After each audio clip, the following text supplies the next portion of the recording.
I'm going to read Volume 3, Book 3, SataRudra Samhita, Chapter 14, the incarnation of Grahapati in the Shiva Puran.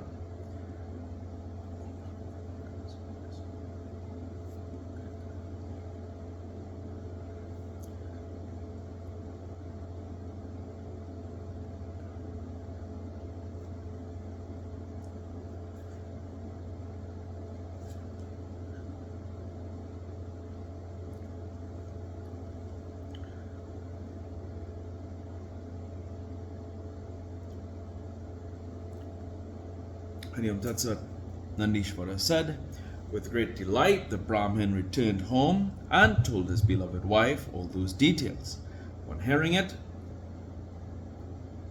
Sukesmati, the wife of the Brahmin, rejoiced much, and being full of love, she praised her good fortune.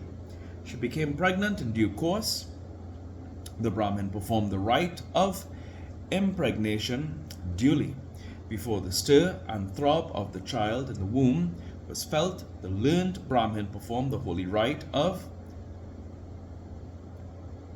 Bhumsavana in the manner prescribed in the Grahya Sutras for the growth of embryo's manliness.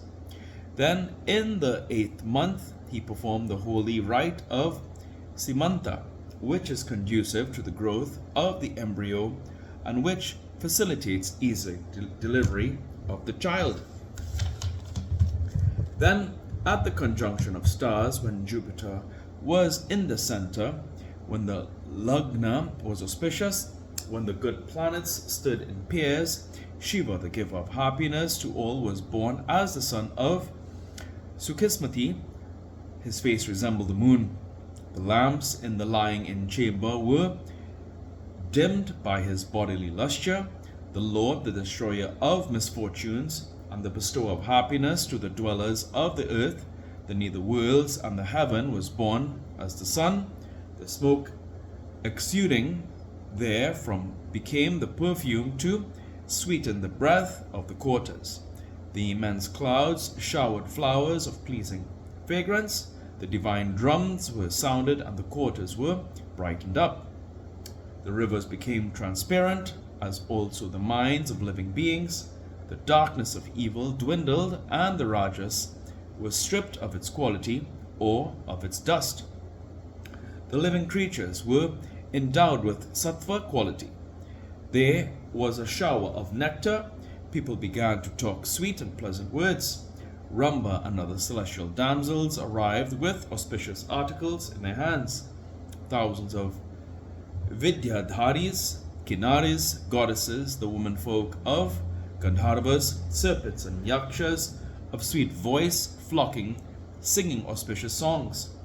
The following sages came there: Marichi, Atri, Pulaha, Pulasya, Kretu, Angiras, Vashishta, Keshapa, Agastya, Vibhanda, son of Mandavi, Lomasa, Roma Charana, Bharadvaja, Gautama, Bhrigu, Galava, Garga, Jatukarana, Parasara, Apastambha, Yagna Valkya, Daksha, Valmiki,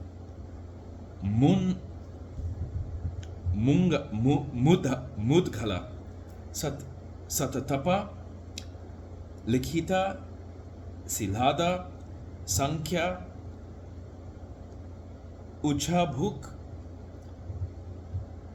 Jamadhagni, Samvarta, Matanga, Bharata, Suman, Vyasa, Katyayana, Kutsa, Saunaka, Susruta, Sukha, Vrisyasaranga, Durvasas, Suchi, Narada, Tumburu, Utanka, Vamadeva, Pavana, Asista, Devala, Salankayana, Harita, Visvamitra, Bhargava, Markandu, with his son Parvata, Dharuka, Dhaumya, Upamanyu, Vatsa, and others came to the happy hermitage of Visvanara for the auspicious Shanti ceremony.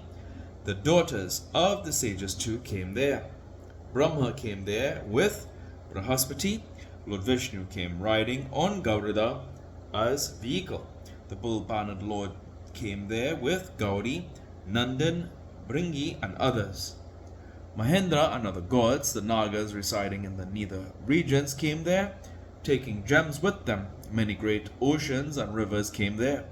Thousands of immobile beings came there in the forms of the mobile beings. During the great festivities, then there was an untimely flood of moonlight. Brahma himself performed the postnatal rite after bowing to that infant. In consonance with his form and beauty, he gave him the name of Grahapati. On the 11th day, in accordance with injunctions, repeating the Vedic mantras. After conferring blessings on everyone by reciting the mantras from the 4 Vedas, Brahma left the place while riding on the swan. After affording proper safeguards for the child in accordance with worldly conventions, Shiva returned to his abode on his vehicle along with Vishnu. The visitors praised the infant. They were at the height of their joy. They spoke in unison, "Oh, what a beauty! What a splendor! All the characteristic signs are there in all the limbs. How fortunate is Sukhismati! Shiva himself is born. What is surprising in this? Shiva has incarnated in all devotees. Shiva has been worshipped by her." Then they took leave of Visvanara and departed. The eternal Veda says, "A person conquers the worlds through a son." Hence, all householders wish for a son. The house of a sonless person is a void. His earnings are futile. His penance is split. It is not wholly due to the want of a son. Both here and hereafter there is no better acquisition than a son. There is no better happiness than a son. There is no greater friend than a son. In the 4th month, the rite of crossing the threshold was performed by the father. At the end of 6 months, the rite of Anaprasana, and at the end of a year, the tonsure ceremony was performed. The Noah rites performed the Karnaveda rite under the constellation of Shravana. In order to enhance his Brahmanical splendor, he made him perform an auspicious vrata in his 5th year. After celebrating the Upakarma rite, the intelligent sage taught him the Vedas. The boy learned the Vedas for a year with their ancillaries. He learned the Padapata and Kramapata of the Vedas. Evincing his humility and other qualities, the competent youth grasped the law almost by himself, but formally through the preceptor just as a medium.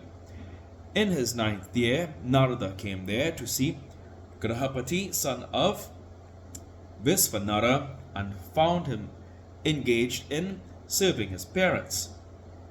The divine sage reached the hut of Visvanara, received due hospitality, and seated himself. Eagerly he inquired of his health. He remembered the lotus-like feet of Shiva and mentioned to Visvanara the future fortune and activities of his son. Narada said to the boy, "O son of Visvanara, come on. Sit on my lap. I shall study your characteristics. Show me your right hand." On being thus addressed, the boy bowed to Narada after receiving the permission of his parents with great devotion. The glorious child sat there humbly. Nandishvara said, Examining closely the palate, tongue, etc. of the boy, the intelligent Narada spoke to Visvanara, urged by Shiva. Narada said, O sage, Visvanara, listen, I shall mention the detailed characteristic marks of your son. Your son bears good marks on every limb. He possesses all good signs. But fate alone must guard this boy duly. This boy who has all good qualities, who is characterized by all good features, and who is possessed of all pure digits in their entirety. This child should be protected with all efforts. When the fate is adverse, even good qualities assume the state of defects. In the 12th month from now, I suspect a great danger to him from lightning and fire.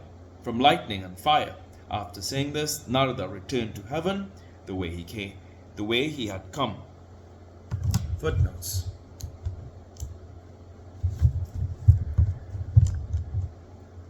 (40) Garbhadhana or Garbhalambhana is a rite by the performance of which a woman receives semen scattered by her husband. The samskara presupposes a well-established home, a regular marriage, a desire of possessing children, and a religious idea that beneficent gods help men in begetting children. 41. The rite of seeking a male child, Pumsavana, is performed in the 3rd and 4th month of pregnancy, or even later on the day when the moon is on a male constellation, on Tisya particularly. 42. In this rite, the hairs of the pregnant woman are parted in the 6th or 8th month of pregnancy. This is done to ward off evil spirits who are bent on sucking the blood of the fetus.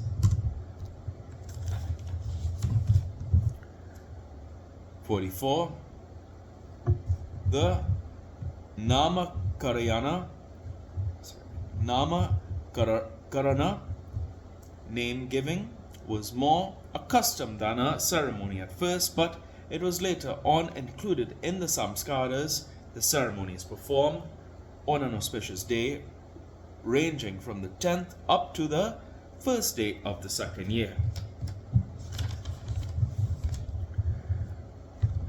45. According to this Purana, the ceremony of taking the child out of the house is performed in the 4th month, but there is a wide option about the time of the samskara. 46. The rite of feeding the child for the first time is performed in the 6th, 8th, 9th, 10th, or even at the expiry of a year, but the right occasion is when the child's teeth come out. The rite of shaving. The rite of shaving, cutting the hair and nails is performed to remove the impurities and impart good health. This is done at the end of first year or before the expiry of the 3rd year. 48. The ceremony of boring the ears of the child is performed as precaution against hydrocele and hernia.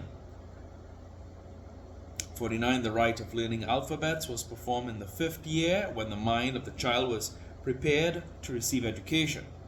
50. The ceremony of initiation arose out of the civil needs of the community at first, but it received a religious coloring later on, for every function was in need of religious sanction for its validity.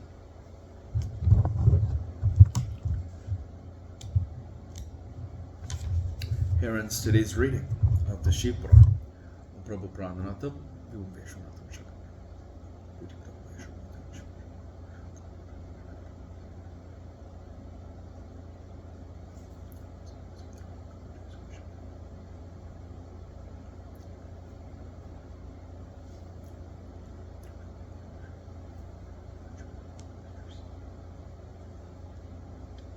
Hari Om Tat Sat.